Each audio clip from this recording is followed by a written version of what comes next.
Have you ever had this feeling? You've just met someone. Not long in, they've already told you everything.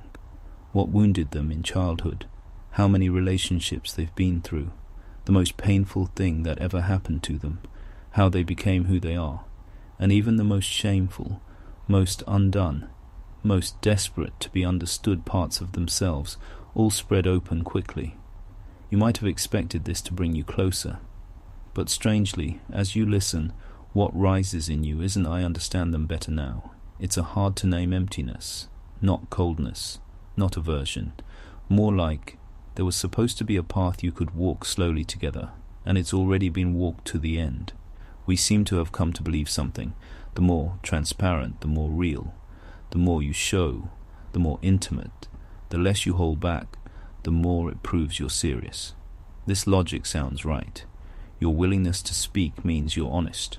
Your willingness to expose means you're unguarded. Your willingness to explain yourself means you value this relationship, value the person in front of you. And so laying everything out has gradually become an assumed virtue, as if anything left unsaid, unshown, unilluminated is a sign of insufficient sincerity, insufficient intimacy, insufficient investment. But this is exactly where the problem lies. Showing and encountering are not the same thing. Showing is a delivery. You take your story, your emotions, your wounds, your opinions, your history, and lay them out one by one for the other person to receive, process, and understand. This can produce informational closeness, but it doesn't necessarily produce a real encounter. Because an encounter isn't "I now know things about you." An encounter is more like, I've begun walking towards someone I haven't fully arrived at yet. These two things resemble each other. They are not the same. A person can tell their story with extraordinary completeness, complete enough that almost nothing is left in shadow. You understand why they are this way, why they hurt, why certain things make them sensitive, why they sometimes lose control. And yet you still haven't truly drawn close. You've received a great deal of data about them. Data is not an encounter.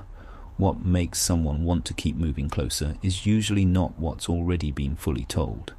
It's what hasn't been said to the end, what hasn't been lit all the way through, what hasn't been fully sorted and packaged and handed over yet. A door you've already seen through completely. You don't particularly want to push it open anymore. A door is still a door not only because it stands in your way, but because there's still space behind it. You know there's something there you haven't seen, something you haven't arrived at, something that can't be taken all at once. That is what makes the act of opening it matter. People are the same.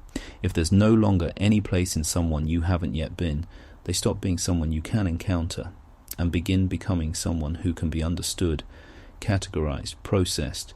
You may say you know them well, but that knowing has often ceased to be intimacy and become something more like a finished reading. And finished things usually don't draw anyone closer.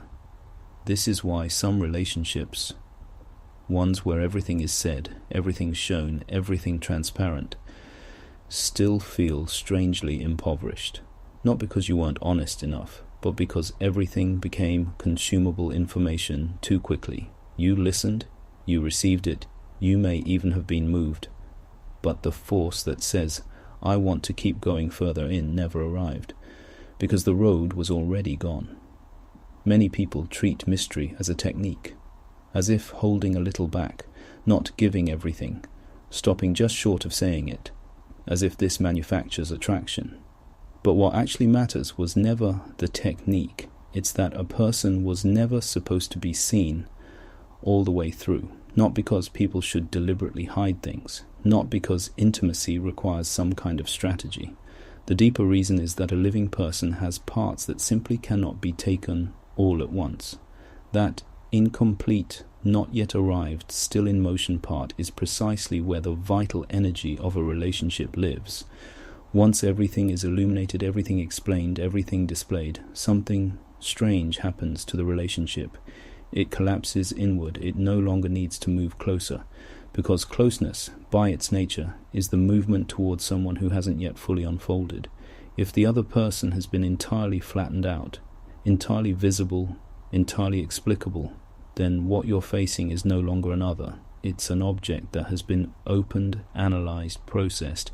This is where the concept of pornography becomes genuinely precise, not as moral judgment, not as a critique of desire, not as a claim that exposure is shameful. It describes a structure, no secret, no concealment, direct consumption. Anything pushed into a state of total exposure, rapidly takeable, rapidly consumable, rapidly understandable, loses its otherness. And once otherness is gone, the encounter is over. This doesn't only happen in romantic relationships. It's spreading across nearly everything today. Take the internet's obsession with personal branding. Everyone is told, let people know you, let people remember you, have a clear persona, output consistently, carry stable labels, make who you are increasingly legible, what you're good at, what you've been through, what you believe, what your story arc is, where your wounds are, what moves people most about you. All of it is encouraged to be brought out, organized, named, packaged, and continuously displayed.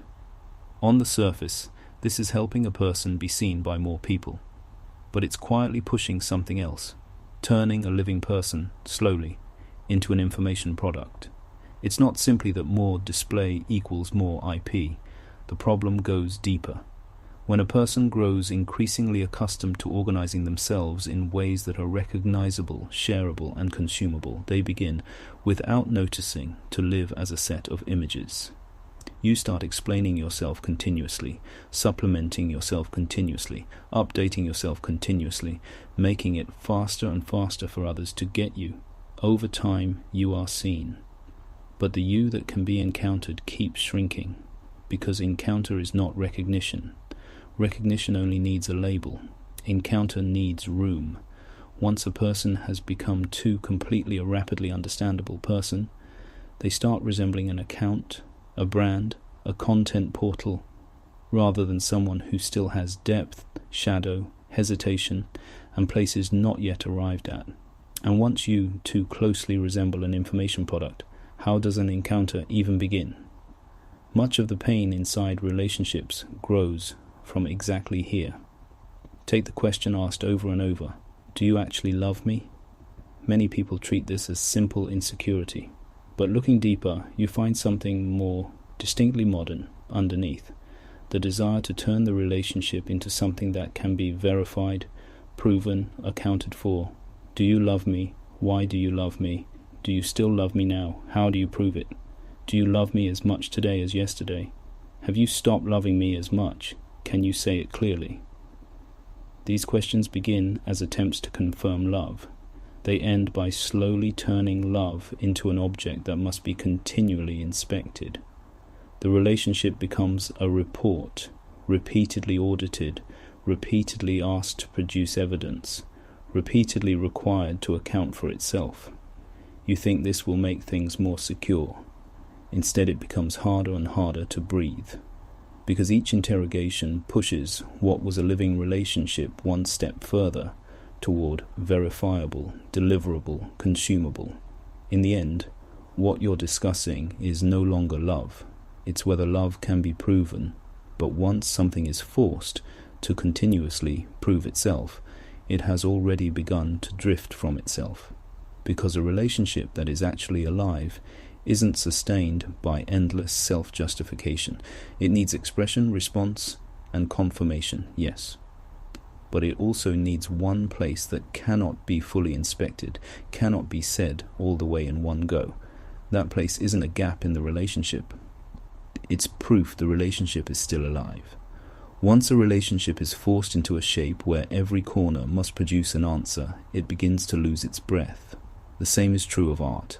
A work that, the moment it appears, is required to explain itself, justify itself, prove itself, to be immediately legible, immediately understandable, has been pushed into the same structure.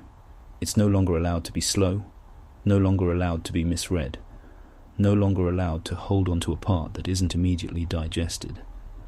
But the best work is very often precisely the thing that can't be taken all at once.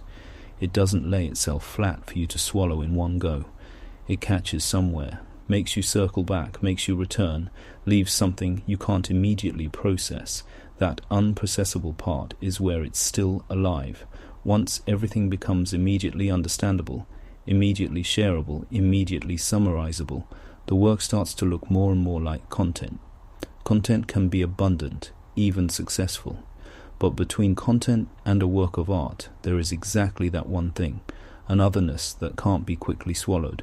Maybe true closeness was never about having laid everything open. True closeness is that there's still a place you haven't reached, but you want to. That not yet is proof it's still alive. Once everything is illuminated, everything displayed, everything rapidly understandable and consumable, it's over. Not because it was bad, but because it's finished. And what is finished can no longer be encountered.